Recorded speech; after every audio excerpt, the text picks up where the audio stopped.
Alright, Liga Inggris sebentar lagi bakal dimulai dan waktunya kali ini kita buat prediksiin Liga Inggris siapa yang bakal jadi champions, walaupun sebenarnya udah obvious ya. Kalau di atas kertas ya, balik lagi karena prediksi ini adalah prediksi di mana belum semua terjadi dan di atas kertas ada beberapa kemungkinan ini semua bisa terjadi dan presentasi yang juara satu itu paling besar memang kita udah tahu semua, Arsenal. Gue akan mulai dari urutan pertama. Arsenal itu punya peluang paling tinggi untuk jadi juara. Why?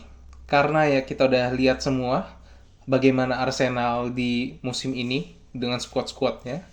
Squadnya dalam dan intinya dia hampir punya semua persyaratan untuk bukan cuma jadi juara, bahkan bisa bikin Liga Inggris ini kayak Liga Tani untuk musim ini. Mikel Arteta. Walaupun banyak orang yang kurang suka sama Mikel Arteta dan bagaimana dia memenangkan Liga Inggris musim lalu, tapi tetap aja win is a win. Dan sekarang ini skuadnya makin dalam dan makin kuat. Dia baru dapat Bruno Guimaraes dan juga kemarin Solis itu di Community Shield itu berhasil bermain cukup apik. Banyak surprise yang akan ditunjukkan lagi sama Arsenal ke depannya. Dari sisi eksternal, yaitu dari segi pelatih-pelatih kompetitor.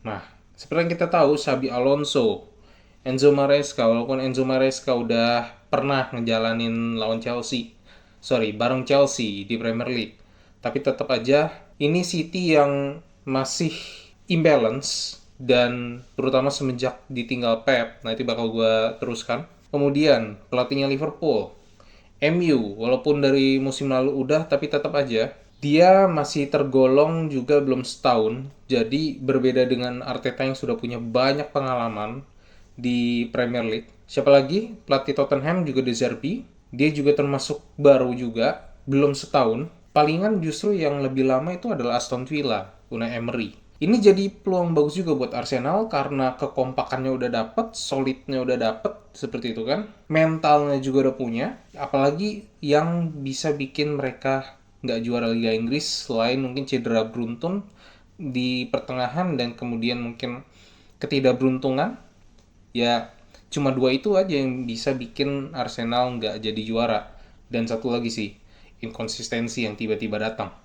Nah, tapi harusnya dengan apa yang dipunya Arsenal ini, mereka punya hampir semua faktor untuk jadi juara. Liga Inggris ini serunya bukan yang pertama, tapi harusnya kalau di atas kertas itu serunya tuh justru di peringkat 2 sampai peringkat 7. Kenapa? Karena kalau orang ngomongnya Big Six, kali ini ada 7. Tapi Aston Villa belum untuk dimasukin Big Six. Kenapa? Karena dia harus nunjukin konsistensi dia lebih lagi. Tapi apakah dia mampu untuk bersaing bareng Big Six? Sangat mampu. Udah lama bertengger di papan atas ya, dan dia udah 2 kali nih masuk Liga Champions. Musim ini masuk Liga Champions, tapi karena gua rasa dia juga udah terbiasa gitu kan dengan Aston Villa juga udah cukup lama gitu bermain di kancah Eropa. Jadi udah bisa jadwalnya itu, jam mainnya itu udah bisa lebih disesuaikan gitu, udah lebih mengerti gitu mainnya. Nah, Aston Villa tapi bukan di posisi 2. Posisi 2 siapa? Menurut gua adalah Manchester United. Nah, ini mungkin banyak yang nggak setuju karena transfernya itu nggak banyak. Tapi kalau ngelihat Manchester United dibanding yang lain, masih bisa diusahakan untuk lebih konsisten dan lini depannya juga cukup tajam.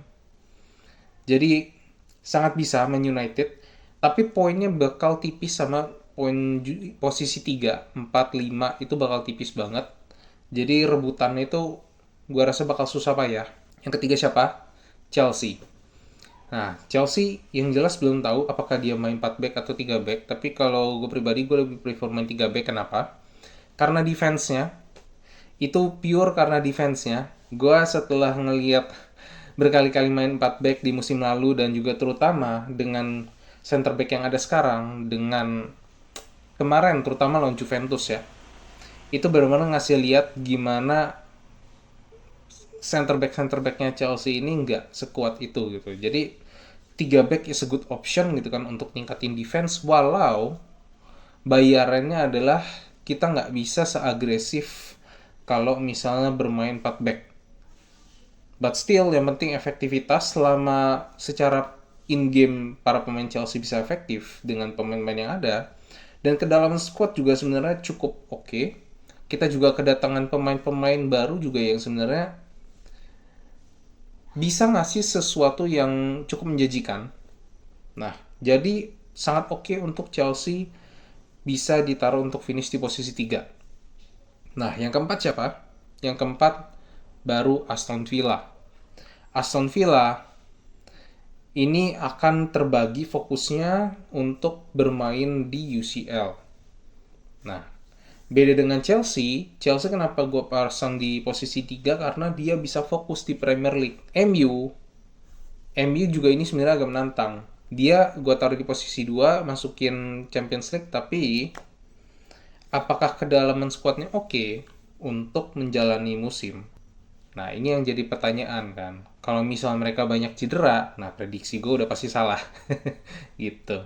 Tapi overall, kalau semua lancar, posisi 2 bisa MU amanin. Nah, yang kelima itu adalah Liverpool. Liverpool ini transfernya juga nggak banyak. Dan kita masih belum tahu, terutama setelah Salah pergi ya, dan kehilangan pemain-pemain utamanya, ini bakal jadi sebuah regenerasi juga untuk Liverpool. Jadi Liverpool juga sekarang balik lagi reset, jadi butuh waktu. Sama halnya dengan Manchester City. Manchester City ini gue taruh di peringkat 6. Kenapa? Karena kalau ngeliat dari squadnya ini benar-benar belum padu gitu kan.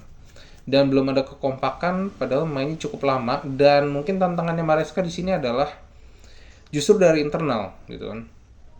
Kenapa? Kita balik lagi ke eranya Sir Alex Ferguson, di mana waktu itu Sir Alex memutuskan pensiun dan tiba-tiba diganti sama David Moyes.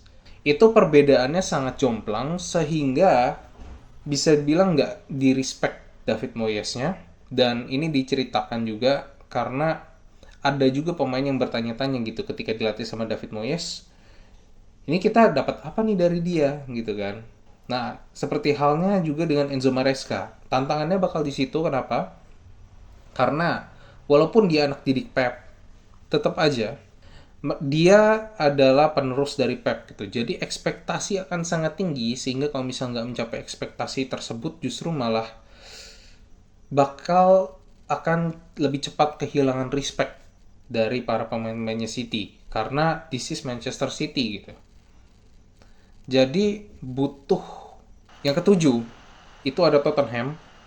Dan jujur ini peringkat 2 sampai peringkat 7 ini masih bisa ganti-gantian ya. Karena benar-benar persaingannya bakal ketat banget di peringkat 2 sampai peringkat 7, tinggal adu konsistensi aja.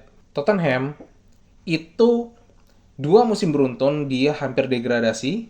Nah, tapi di musim ini kalau dari ownernya gue melihat keseriusan mereka tercermin dari transfernya. Yang paling update itu ngincer Savinho sama Omar Marmoush dari Manchester City. Kemudian dia juga udah ambil Van Hecke. Kemudian ini jadi tandemnya Van der Ven. Jadi 2 Belanda di tengah. Karena Cuti Romero juga udah dijual kan. Nah, ini tandem yang bagus nih, 2 Belanda. Kita bakal lihat kayak gimana. Nah, kemudian mereka nggak kehilangan terlalu banyak squad, sementara mereka juga nambahin banyak, mereka investasi banyak, dan peringkat 7 ini sangat possible untuk mereka, karena balik lagi, mereka juga masih harus ngelakuin pembuktian setelah 2 musim beruntun, itu pasti mentalnya kena.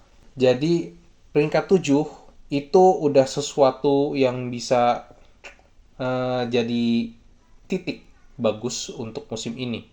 Musim depan baru mereka ngincar lebih jauh lagi. Yang pastinya kalau semua berjalan bagus gitu kan, bahkan peringkat 7 pun juga gue rasa bisa dapat UCL. Peringkat 8 gue cukup yakin bakal diisi sama Brentford, karena Brentford itu tim yang benar-benar konsisten untuk ngejegal para pemain-pemain, khususnya tim-tim papan atas. Mereka bisa ngasih konsistensi itu. Kemudian peringkat 9 di sini ada Brighton. Walaupun Brighton sering direbut-rebut pemainnya, tapi somehow mereka karena permainannya atraktif dan menarik gitu kan. Dan pemain-pemainnya somehow yang direkrut itu pasti bagus, bagus, bagus, bagus. Itu kelebihannya Brighton. Untuk Arsenal ya, kalau misalnya musim ini nggak juara, hmm, pasti bakal banyak yang kritik. Karena ya memang udah squad ini Arsenal. So itu aja untuk kali ini kita bakal lihat. So, thank you for watching dan kita ketemu lagi di episode selanjutnya. Sampai jumpa.